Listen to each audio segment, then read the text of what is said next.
जय माता दी दोस्तों, जय श्री हरि। स्वागत है आपका हमारे YouTube चैनल अभव्या वर्ल्ड में। सर्वमंगल मांगल्ये शिवे सर्वार्थ साधिके शरण्ये त्र्यंबके गौरी नारायणी नमोस्तुते।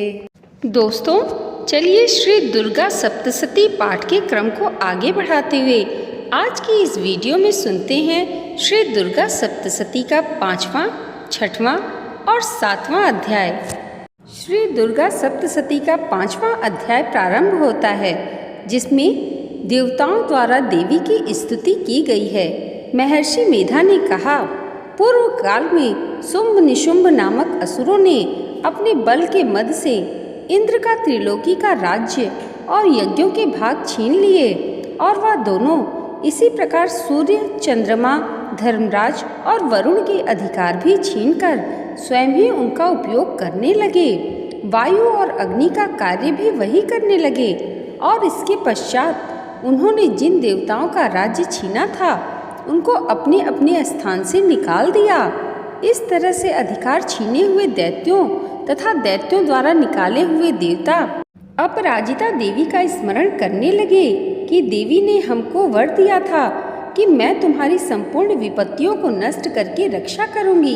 ऐसा विचार कर सब देवता हिमालय पर गए और भगवती विष्णु माया की स्तुति करने लगे।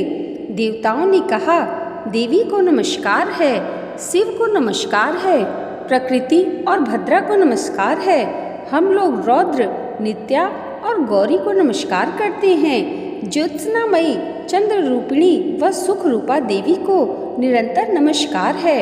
शरणागतों का कल्याण करने वाली वृद्धि और सिद्धि रूपा देवी को हम बार बार नमस्कार करते हैं। राजाओं की लक्ष्मी तथा सर्वाणी को नमस्कार है। दुर्गा को दुर्ग स्थलों को पार करने वाली दुर्गपारा को सारा, सर्वकारिणी, ख्याति, कृष्ण और घुम्र देवी को सदैव नमस्कार है।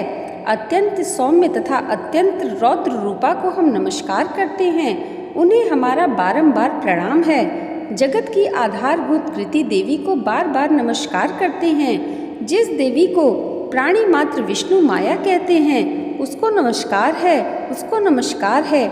जो देवी संपूर्ण प्राणियों में चेतना कहलाती है उसको नमस्कार है, उसको नमस्कार है। जो देवी संपूर्ण प्राणियों में बुद्धि रूप से स्थित है उसको नमस्कार है, उसको नमस्कार है। जो देवी सब प्राणियों में निद्रा रूप में विराजमान है उसको नमस्कार है, उसको नमस्कार है। जो देवी संपूर्ण प्राणियों में क्षुधा रूप से विराजमान है उसको नमस्कार है, उसको नमस्कार है। जो देवी संपूर्ण प्राणियों में छाया रूप से स्थित है उसको नमस्कार है, उसको नमस्कार है। जो देवी सब प्राणियों में शक्ति रूप से स्थित है उसको नमस्कार है, उसको नमस्कार है। जो देवी संपूर्ण प्राणियों में तृष्णा रूप से स्थित है उसको नमस्कार है, उसको नमस्कार है। जो देवी सब प्राणियों में शांति रूप में स्थित है उसको नमस्कार है, उसको नमस्कार है। जो देवी सब प्राणियों में जाति रूप में स्थित है उसको नमस्कार है, उसको नमस्कार है। जो देवी सब प्राणियों में लज्जा रूप में स्थित है उसको नमस्कार है, उसको नमस्कार है। जो देवी संपूर्ण प्राणियों में श्रद्धा रूप से स्थित है उसको नमस्कार है, उसको नमस्कार है। जो देवी संपूर्ण प्राणियों में कांति रूप से स्थित है, जो देवी सब प्राणियों में लक्ष्मी रूप से स्थित है उसको नमस्कार है, उसको नमस्कार है। जो देवी संपूर्ण प्राणियों में वृत्ति रूप से स्थित है उसको नमस्कार है, उसको नमस्कार है।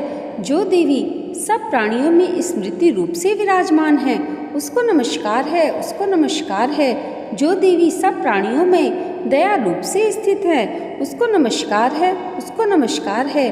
जो देवी सब प्राणियों में तुष्टि रूप से स्थित है उसको नमस्कार है, उसको नमस्कार है। जो देवी संपूर्ण प्राणियों में मातृ रूप से स्थित है उसको नमस्कार है, उसको नमस्कार है। जो देवी संपूर्ण प्राणियों में भ्रांति रूप से स्थित है उसको नमस्कार है, उसको नमस्कार है। जो देवी संपूर्ण प्राणियों में नित्य व्याप्त है उसको नमस्कार है, उसको नमस्कार है। जो देवी चैतन्य रूप से इस संपूर्ण संसार को व्याप्त करके स्थित है। उसको नमस्कार है, उसको नमस्कार है, उसको नमस्कार है। पूर्व काल में देवताओं ने अपने अभीष्ट फल पाने के लिए जिसकी स्तुति की है और देवराज इंद्र ने बहुत दिनों तक जिसका सेवन किया है, वह कल्याण की साधना भूता ईश्वरी हमारा कल्याण और मंगल करे तथा सारी विपत्तियों को नष्ट कर डाले।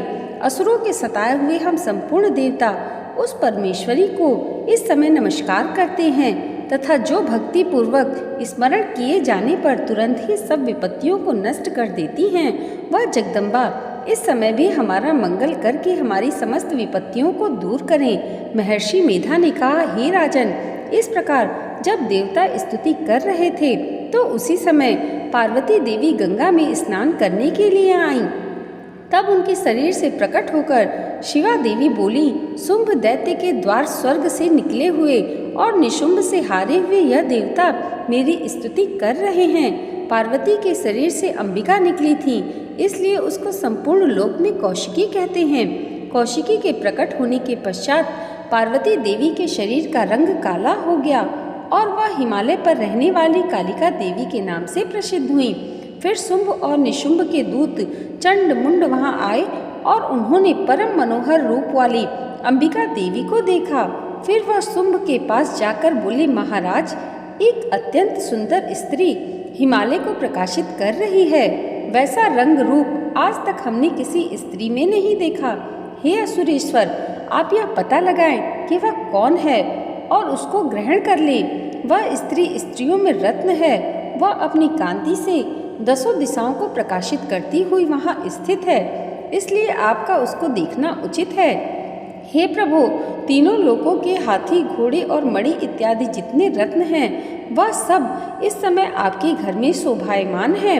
हाथियों में रत्न रूप ऐरावत हाथी और उच्चैश्रवा नामक घोड़ा तो आप इंद्र से ले आए हैं।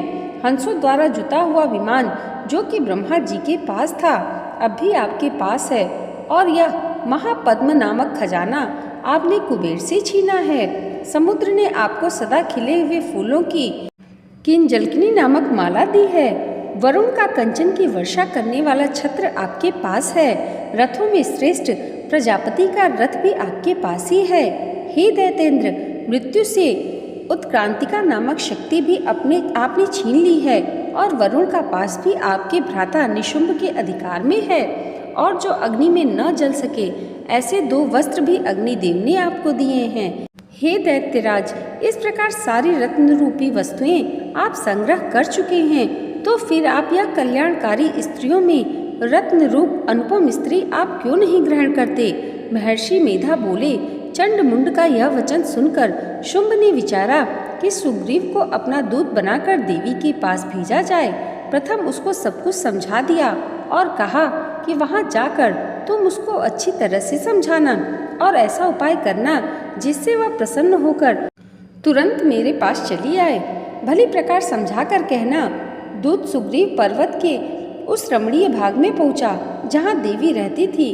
दूत ने कहा, हे देवी, दैत्यों का राजा शुंभ जो इस समय तीनों लोकों का स्वामी है, मैं उसका दूत हूँ और यहाँ तुम्हारे पास आया हूँ। संपूर्ण देवता उसकी आज्ञा एक स्वर से मानते हैं। अब जो कुछ उसने कहला भेजा है वह सुनो।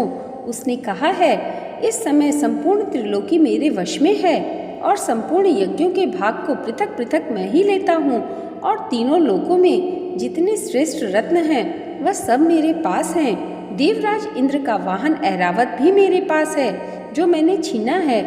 उच्चैश्रवा नामक घोड़ा जो क्षीर सागर मंथन करने से प्रकट हुआ था, उसे देवताओं ने मुझे समर्पित किया है। हे सुंदरी, इनके अतिरिक्त और जो भी रत्नभूषण पदार्थ देवताओं के पास थे वह सब मेरे पास हैं। हे देवी, मैं तुम्हें संसार की स्त्रियों में रत्न मानता हूँ, क्योंकि रत्नों का उपभोग करने वाला मैं ही हूँ। हे चंचल कटाओं वाली सुंदरी, अब यह मैं तुझ पर छोड़ता हूँ कि तू मेरे या मेरे भाई महापराक्रमी निशुंभ की सेवा में आ जाए। यदि तू मुझे वरेगी तो तुझे अतुल महान ऐश्वर्य की प्राप्ति होगी। अतः तुम अपनी बुद्धि से यह विचार कर मेरे पास चली आओ। महर्षि मेधा ने कहा।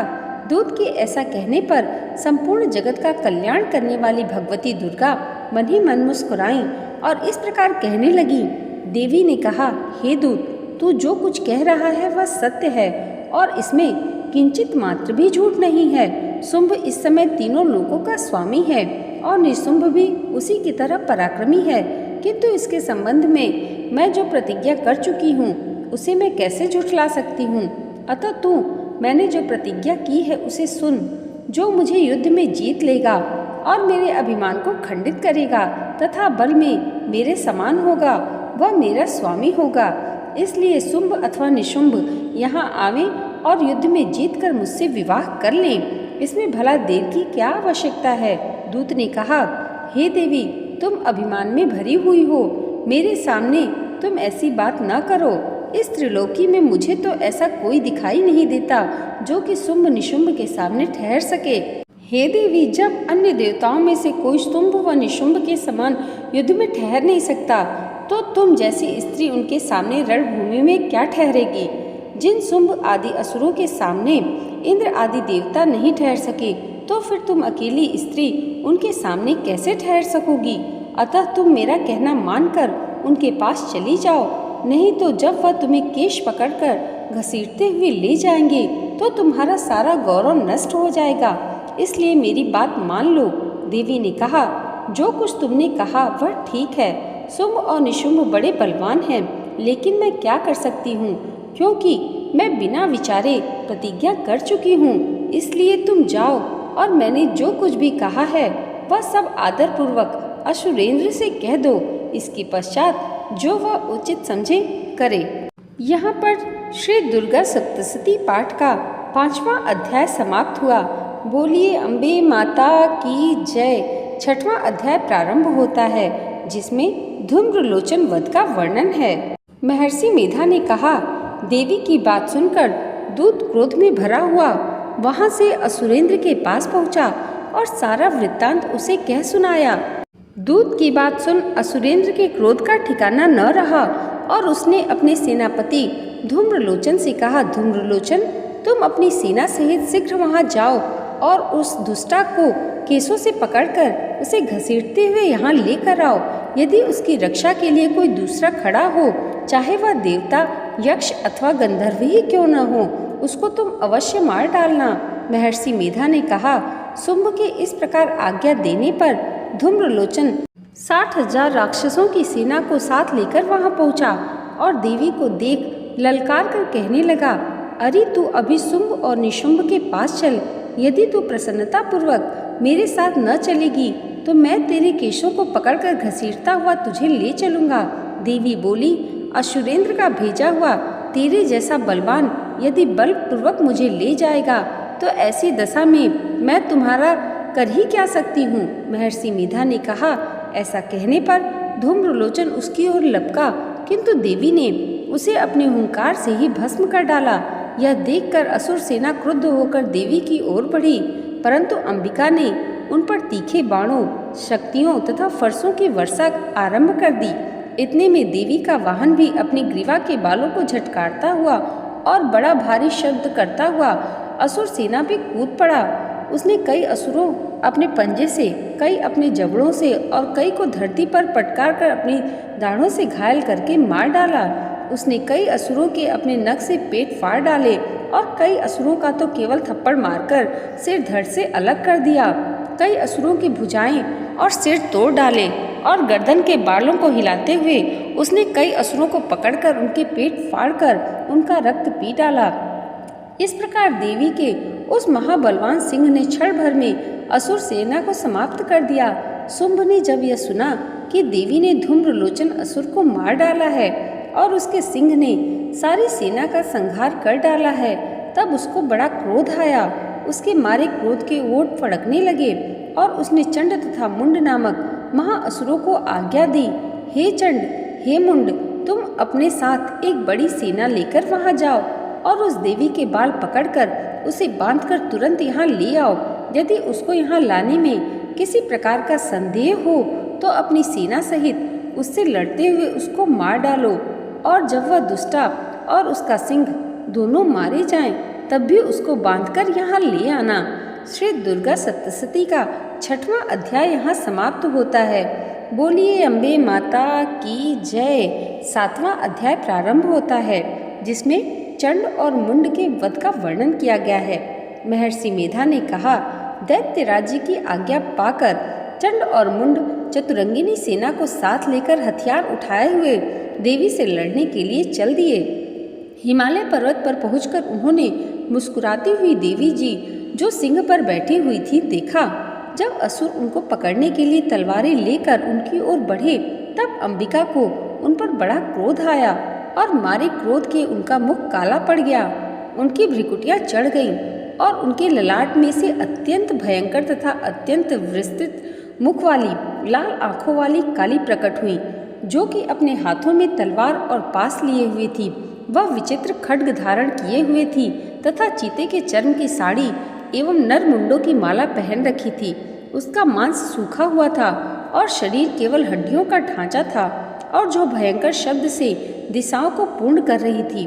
वह असुर सेना पर टूट पड़ी और दैत्यों का भक्षण करने लगी। वह पार्श्व रक्षक अंकुशधारी महावतों, हाथियों पर सवार योद्धाओं और घंटा सहित हाथियों को एक हाथ से पकड़ पकड़ कर अपने मुंह में डाल रही थी, और इसी प्रकार वह घोड़ों, रथों, सारथियों व रथों में बैठे हुए सैनिकों को मुंह में डालकर भयानक रूप से चबा रही थी। किसी के केस पकड़कर, किसी को पैरों से दबाकर और किसी दैत्य को छाती से मसलकर मार रही थी। वह दैत्य के छोड़े हुए बड़े बड़े अस्त्र शस्त्रों को मुंह में पकड़कर और क्रोध में भर उनको दांतों में पीस रही थी। उसने कई बड़े बड़े असुर भक्षण कर डाले, कितनों को रौंद डाला और कितने उसकी मार के मारे भाग गए। कितनों को उसने तलवार से मार डाला, कितनों को अपने दांतों से समाप्त कर डाला, और इस प्रकार से देवी ने क्षण भर में संपूर्ण दैत्य सेना को नष्ट कर दिया। यह देख महापराक्रमी चंड काली देवी की ओर लपका, और मुंड ने भी देवी पर अपने भयानक बाणों की वर्षा आरंभ कर दी और अपने हजारों चक्र उस पर छोड़े। उस समय वह चमकते हुए बाण व चक्र देवी के मुख में प्रविष्ट हुए। इस प्रकार दिख रहे थे जैसे मानो बहुत से सूर्य मेघों की घटा में प्रविष्ट हो रहे हैं। इसके पश्चात भयंकर शब्द के साथ काली ने अत्यंत जोश में भरकर विकट अट्टहास किया। उसका भयंकर मुख देखा नहीं जाता था। उसके मुख से श्वेत दांतों की पक्ति चमक रही थी। फिर उसने तलवार हाथ में लेकर हुंकार भरकर चंड के ऊपर आक्रमण किया और उसके केश पकड़कर उसका सिर काटकर अलग कर दिया। चंड को मरा हुआ देख मुंड देवी की ओर लपका, परंतु देवी ने क्रोध में भरे हुए उसे भी अपनी तलवार से यमलोक पहुंचा दिया। चंड और मुंड को मरा हुआ देखकर उसकी बाकी बची हुई सेना वहां से भाग गई। इसके पश्चात काली चंड और मुंड के कटे हुए सिरों को लेकर चंडिका के पास गई और प्रचंड अट्टहास के साथ कहने लगी, हे देवी, चंड और मुंड दो महादैत्यों को मारकर तुम्हें भेंट कर दिया है। अब शुंभ और निशुंभ का तुमको स्वयं वध करना होगा। महर्षि मेधा ने कहा। वहां लाए हुए चंड और मुंड के सिरों को देखकर कल्याणकारी चंडी ने काली से मधुर वाणी में कहा, हे देवी, तुम चूंकि चंड और मुंड को मेरे पास लेकर आई हो, अतः संसार में चामुंडा के नाम से तुम्हारी ख्याति होगी। यहाँ श्री दुर्गा सप्तशती का 7वां अध्याय समाप्त होता है। बोलिए अम्बे माता की जय। दोस्तों, आज की ये वीडियो अगर आपको अच्छी लगी हो तो कमेंट बॉक्स में जय माता दी लिखना मत भूलिएगा, और इसे लाइक और हमारे चैनल पर पहली बार आए हैं तो सब्सक्राइब भी ज़रूर कीजिएगा।